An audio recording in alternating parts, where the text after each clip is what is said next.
नमस्कार, आज़ाद इंडियन में आपका स्वागत है। तो दोस्तों आज के 24 जनवरी जो फटाफट ब्रेकिंग न्यूज़ निकल के आ रही है करके बताएंगे। तो दोस्तों यूपी में आपको बता दें, जगह जगह कुट रहे भाजपा के विधायक। अब कहा सरकार, भाजपा के विधायक ने कहा डिजिटल ही चलने दो प्रचार, फिजिकल में तो हम खदेड़े जा रहे हैं। पश्चिमी यूपी में फिर से हुआ जोरदार विरोध, तो भाजपा के प्रत्याशी ने निकाल ली पिस्टल। सोशल मीडिया में वीडियो वायरल हुआ है।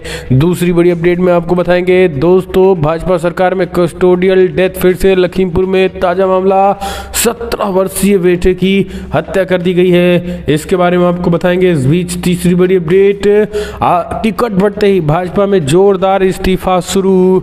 लगभग 200 इस्तीफे हुए। जी हाँ, कल 3 के करीब विधायकों ने दिया यूपी में इस्तीफा। गोवा में डिप्टी सीएम ने दिया इस्तीफा। इसके साथ कई इस्तीफे, इसके बारे में आपको बताएंगे। चौथी बड़ी अपडेट निकल के आ रही है दोस्तों, आपको बता दें कैराना से, जहां पे समाजवादी पार्टी ने कर दिया बड़ा खेला। वहीं यूपी में समाजवादी पार्टी ने चुनाव आयोग से जताई आपत्ति, ओपिनियन पोल पे जताई आपत्ति, चुनाव आयोग से रोक लगाने की मांग की है। गोदी मीडिया लगातार ओपिनियन पोल जारी कर रहे हैं, तो एक एक करके बताएंगे। और उस बीच इज्जत के नाम पर दिलसाद की हत्या, गिद्ध मीडिया ने उन्हें ही बलात्कारी और लब जिहादी बता दिया। इसके पीछे की सच्चाई बताएंगे, जिसकी गोरखपुर में गोली मार के हत्या की गई थी। उस मुस्लिम लड़के के बारे में बताएंगे जिसकी हत्या की गई थी, वो एक एक करके बताएंगे। कुलदीप सेंगर की बेटी के बाद अब उन्नाव रेप पीड़िता का आया वीडियो, बड़ी खबर निकल के आ रही हो, हम आपको बताएंगे। आखिर सपा मायावती कांग्रेस को धन्यवाद क्यों किया है। कैराना में शाह का जोरदार विरोध, पत्रकार बोले शर्म करो, अमित शाह, वो भी बताएंगे। तो सब कुछ खबरें जानेंगे। जहाँ पे मुख्तार अंसारी की हत्या हो सकती है जेल में, बेटे अब्बास ने जताई आशंका, बताएंगे। लेकिन उससे पहले एक छोटा सा निवेदन, अगर आपने चैनल को सब्सक्राइब नहीं किया, पल पल के अपडेट के लिए चैनल को सब्सक्राइब करना ना भूले। और अगर आप भी मानते हैं कि प्रधानमंत्री मोदी के नेतृत्व पूरी तरीके से विफल रहा और 5 राज्यों के विधानसभा चुनाव में क्या होंगे परिणाम, यूपी में किसकी बनेगी सरकार, कमेंट के माध्यम से अपने सुझाव देना ना भूले दोस्तों। दरअसल पहली बड़ी अपडेट निकल के आ रही है, पश्चिमी यूपी में भाजपाई विधायकों और मंत्रियों का हो रहा है विरोध के बीच बीजेपी नेताओं ने कहा चुनाव आयोग से लगाई गुहार, कहा इसी तरीके से चलने दो, डिजिटल ही चुनाव चलने दो।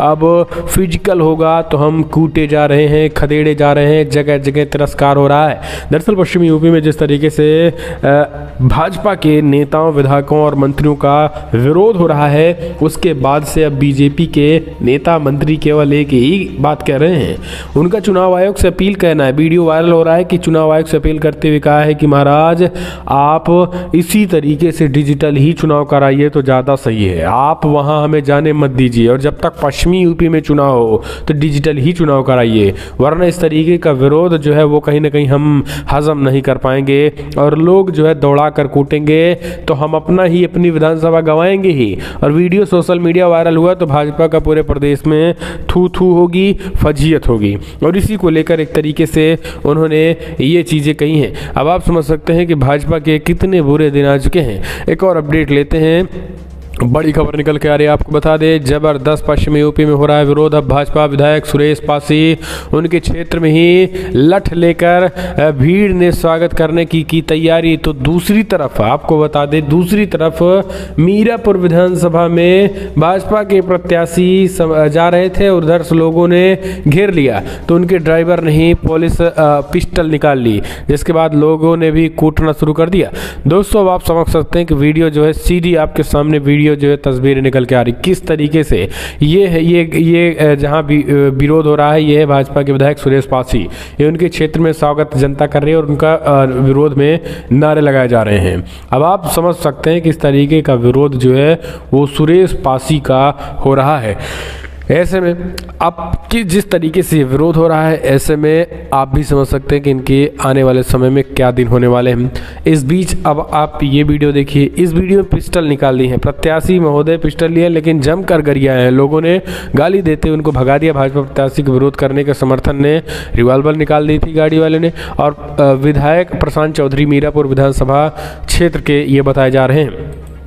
एक और अपडेट ले लेते हैं। तो दोस्तों यूपी में नई हत्या, जी हाँ, भाजपा सरकार में कस्टोडियल डेथ में नंबर यूपी बनी में लखीमपुर खीरी में 17 वर्षीय बेटे की हत्या कर दी गई और मामला खजुरिया लखीमपुर खीरी का है, बहुत ही दुखद। दरअसल योगी आदित्यनाथ की ठोको नीति के तहत कल 17 वर्षीय बेटे की एक और हत्या की गई और समाजवादी पार्टी ने कहा है कि भाजपा सरकार में कस्टोडियल डेथ में नंबर 1 यूपी में है। एक लड़की ने रो कर कहा कि लखीमपुर में पुलिस की पिटाई से 17 वर्षीय युवक की मृत्यु हो गई है। रोते बिलखते परिजनों ने कहा है कि हमें न्याय चाहिए और मुख्यमंत्री जी हमें न्याय दें, जनता वोटों से देगी जवाब, ये समाजवादी पार्टी ने कहा है।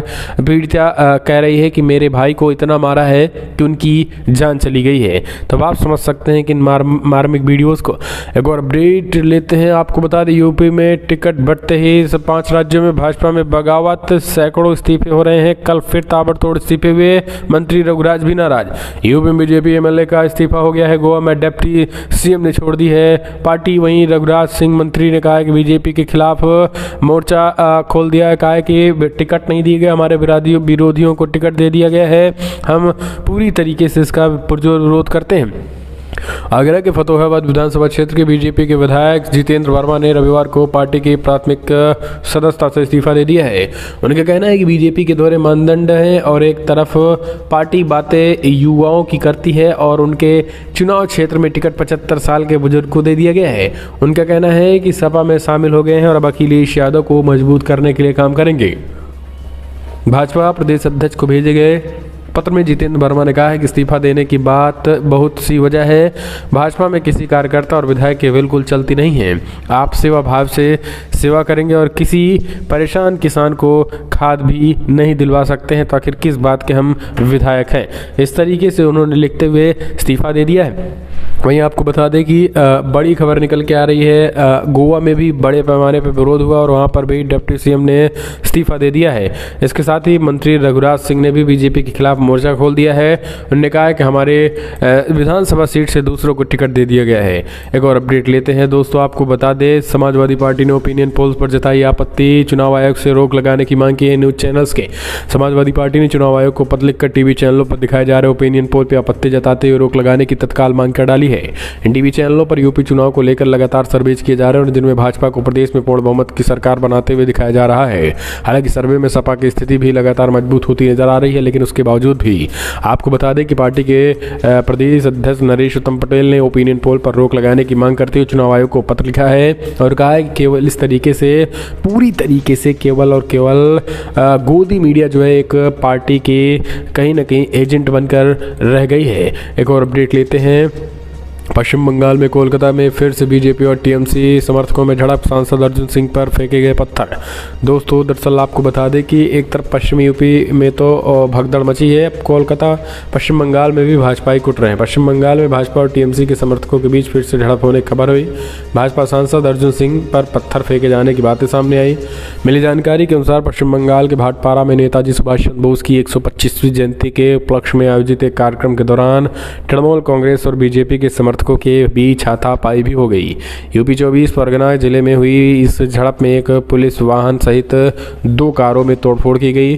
पुलिस ने कहा है कि भाजपा सांसद अर्जुन सिंह सुरक्षित हैं और उन्हें उनके आवास पर भेज दिया गया है।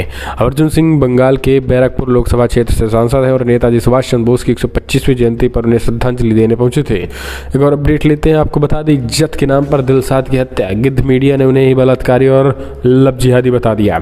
अब आप समझ लीजिए, अब पूरा इस बारे में पूरा खुलासा करेंगे क्योंकि सोशल मीडिया में काफ़ी वायरल हो रहा है। गोरखपुर कचहरी में एक लड़के की गोली मारकर हत्या कर दी गई। मीडिया इस पर जश्न मना रहा है और क्योंकि मरने वाला का नाम दिलसाद हुसैन है। बिना मामले की जांच पड़ताल मीडिया ने उसे रेपिस्ट बता दिया, बलात्कारी, लब जिहादी बता दिया और उनके नाम के आगे क्योंकि हुसैन लिखा है। एक प्रेमी की सच्चाई जाने बिना मीडिया ने उसे दरिंदा घोषित कर दिया। इसकी सच्चाई दोस्तों आपको बता दें कि दिलसाद ने चोरी छुपे जो है शादी की थी और ये आपको बता दें कि दिलसाद जो है वो उसने शादी की थी, चुपके से ही शादी की थी और उसका बाकायदा विवाह प्रमाण पत्र भी है, मैरिज सर्टिफिकेट भी है। आपको बता दें कि दिलसाद और ममता की शादी, क्योंकि लड़की हिंदू थी, ममता की शादी का प्रमाण पत्र जो है सबूत के तौर पर है और उन्होंने प्रेम विवाह किया था। और लेकिन जातिवादी और सांप्रदायिक नफरत फैलाने वाले समाज में उन्होंने कहा है कि पूरी तरीके से उन्होंने कहा कि बेटी से बलात्कार के आरोपित दिलशाद हुसैन को पिता ने गोरखपुर कचहरी में मारी गोली, दरिंदगी के बाद जमानत पर घूम रहा था बाहर, ये चीज़ें कही। और सुदर्शन न्यूज़ तो एक कदम आगे निकल गया, उसने कहा कि पिता ने गोली मारकर बलात्कारी लब जिहादी का लिया प्रतिशोध। ये आप समझ लीजिए, इस तरीके के वीडियोज़ जो है, इस तरीके की खबरें जो है लगातार वायरल की जा रही हैं, चलाई जा रही, जबकि सच्चाई ये है दोस्तों कि मुस्लिम लड़का हिंदू लड़की से शादी कर लिया था और उसके बाद फिर कोर्ट में जो लड़के का पिता था उसने गोली मार दी थी। हम चलते हैं एक और अपडेट। कुलदीप सेंगर की बेटी के बाद अब उन्नाव रेप पीड़िता का भी आया वीडियो। दरअसल कांग्रेस ने उन्नाव रेप पीड़िता की मां आशा सिंह को अपना प्रत्याशी बनाया है। इसके बाद बीजेपी, सपा और बसपा ने उन्नाव से आशा सिंह के खिलाफ उम्मीदवार नहीं उतारा। इसके बाद उन्नाव रेप पीड़िता ने एक वीडियो जारी कर तीनों प्रमुख पार्टियों के खिलाफ आभार व्यक्त किया। कांग्रेस ने आशा सिंह को उन्नाव सदर से अपना प्रत्याशी बनाया। रेप पीड़िता ने इसी वीडियो में कहा है कि कांग्रेस ने उनकी मां आशा सिंह को उन्नाव सदर विधानसभा क्षेत्र से टिकट दिया है। भाजपा, सपा और बसपा उनके खिलाफ अपना कोई उम्मीदवार नहीं उतारा है। इसके लिए मैं मेरा परिवार मुख्यमंत्री योगी आदित्यनाथ, पूर्व मुख्यमंत्री एवं सपा प्रमुख अध्यक्ष अखिलेश यादव और पूर्व मुख्यमंत्री बसपा सुप्रीमो मायावती के प्रति कृतज्ञता व्यक्त करते हैं। हम एक और अपडेट लेते हैं। गृहमंत्री कैराना में जिस तरीके से पलायन का मुद्दा उठाया, किसानों में भी गुस्सा है और उनका कहना है कि लगातार भड़काव कर रहे हैं। उसके साथ ही पत्रकार ने कहा कि शाह को शर्म आनी चाहिए जो झूठ फैला रहे हैं। दरअसल आपको बता दें कि वरिष्ठ पत्रकार दिलीप मंडल ने करारा जवाब दिया है अमित शाह कैराना में पलायन का मुद्दा उठाने के बाद। उन्होंने कहा कि कैराना में पलायन का मामला बीजेपी सांसद हुकुम सिंह ने उठाया था, लेकिन मरने से पहले हुकुम सिंह 17 में बता गए थे कि ये सांप्रदायिक मामला नहीं है, कानून और व्यवस्था का मामला है। अमित शाह को शर्म आनी चाहिए कि चंद वोट के लिए अपनी पार्टी के दिवंगत सांसद की बात को भी झुठला रहे हैं। कैराना में हिंदुओं के पलायन वाले बयान पर हुकुम सिंह ने यह स्पष्ट कहा था कि ये किसी तरीके से सांप्रदायिक मामला है ही नहीं, लेकिन आज उन्होंने इसे सांप्रदायिक बताकर पश्चिमी यूपी में चुनाव वोट लेने की कोशिश कर रहे हैं। लेकिन वहां पर पश्चिमी यूपी के लोगों ने कहा है किसी तरीके से हम इसका विरोध करते हैं। एक और अपडेट ले लेते हैं। तो दोस्तों बड़ी खबर, पाकिस्तानी मूल की ब्रिटिश सांसद का आरोप, मुस्लिम होने के नाते कैबिनेट से किया गया बेदखल। दरअसल ब्रिटेन में प्रधानमंत्री बोरिस जॉनसन की सरकार पर धार्मिक भेदभाव का आरोप लगा है। पार्टी सांसद और सरकार में जूनियर ट्रांसपोर्ट मिनिस्टर रही नुसरत गनी ने आरोप लगाते हुए कहा है कि मुझे पद से इसलिए हटा दिया गया क्योंकि मैं मुस्लिम थी और कैबिनेट साथी मेरे मजहब को लेकर असहज महसूस करते थे। संडे टाइम्स को दी इंटरव्यू में नुसरत गनी ने ब्रिटेन सरकार पर गंभीर आरोप लगाए हैं। 49 वर्षीय नुसरत गनी को फरवरी 2020 में जूनियर ट्रांसपोर्ट मिनिस्टर के पद से हटा दिया गया। नुसरत गनी ने बताया है कि एक व्हिप के जरिए उन्हें इस बात की सूचना दी गई कि उन्हें मंत्री पद से हटाया गया क्योंकि वो मुस्लिम हैं। एक और अपडेट ले लेते हैं। मुख्तार अंसारी के बेटे ने 3 घंटे मुलाकात के बाद बेटे उमर का आरोप, जेल में हो सकती है अब्बा की हत्या। माफिया आपको बता दें, मुख्तार अंसारी के बेटे ने उनसे जेल में मुलाकात की और तकरीबन 3 घंटे की मुलाकात के बाद जब बेटे उमर अंसारी बाहर निकले तो उन्होंने कहा है कि उन्हें डर है कि जेल में ही उनके पिता की हत्या हो सकती है। उमर अंसारी ने जेल में बंद पिता मुख्तार अंसारी से रविवार को मुलाकात की है। उमर अंसारी ने बताया है कि उनके पिता को ठंड लग गई है। आपको बता दें, शनिवार को मुख्तार अंसारी के नाम लेकर केंद्रीय मंत्री अनुराग ठाकुर ने अखिलेश यादव पर तंज कसा। उमर ने यह भी कहा है कि अब्बा मुख्तार अंसारी जेल से ही आगामी विधानसभा चुनाव लड़ेंगे और बांदा जेल में रहते हुए ही चुनाव में प्रत्याशी के तौर पर उतरेंगे। उमर ने अपने पिता में करीब 3 घंटे तक मुलाकात की और इस दौरान पिता और पुत्र के बीच विस्तार से बातचीत हुई। उमर ने बताया कि उनकी काफ़ी ठंड लगी हुई है। एक और अपडेट लेते हैं। मायावती का बीजेपी पर हमला, बोले हमने गरीबों को घर बनाए और योगी आदित्यनाथ का मठ बंगला जैसा है। दरअसल यूपी के विधानसभा चुनाव का संग्राम शुरू हो चुका है। भाजपा, सपा, कांग्रेस के साथ बसपा ने भी चुनावी मैदान में ताकत झोंकनी शुरू कर दी है। इस बीच बहुजन समाज पार्टी के राष्ट्रीय अध्यक्ष मायावती ने एक बार फिर से भाजपा पर हमला बोला है। मायावती ने कहा है कि सीएम योगी का मठ किसी बंगले से कम नहीं है। भाजपा सरकार ने हमेशा गरीबों के लिए ही काम किया है।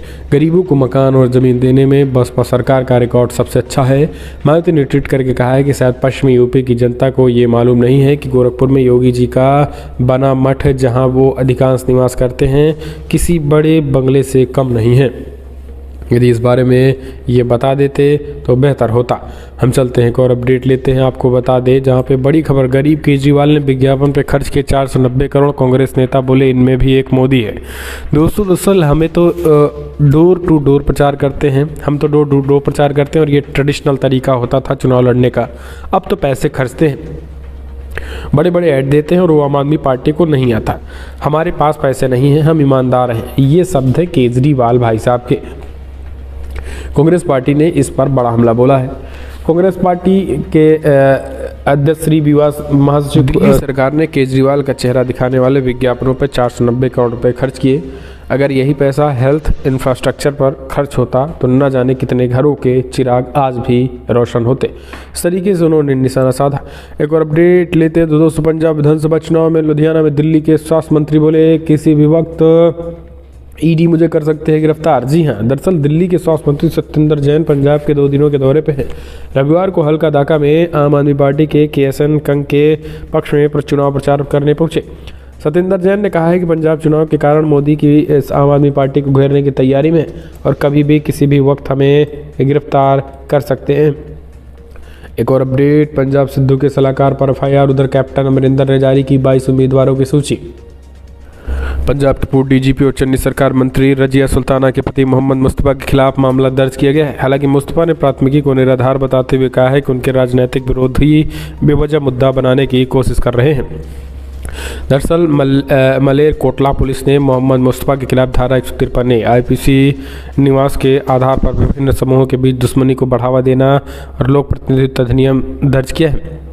कैप्टन ने घोषित किया है अपने उम्मीदवार। उधर कैप्टन ने 22 उम्मीदवारों की घोषणा कर दी है और कैप्टन खुद पटियाला से चुनाव लड़ेंगे। कैप्टन लिस्ट में जारी करते हुए 2 दिनों के अंदर उम्मीदवारों की दूसरी लिस्ट भी जारी करने का ऐलान कर दिया है।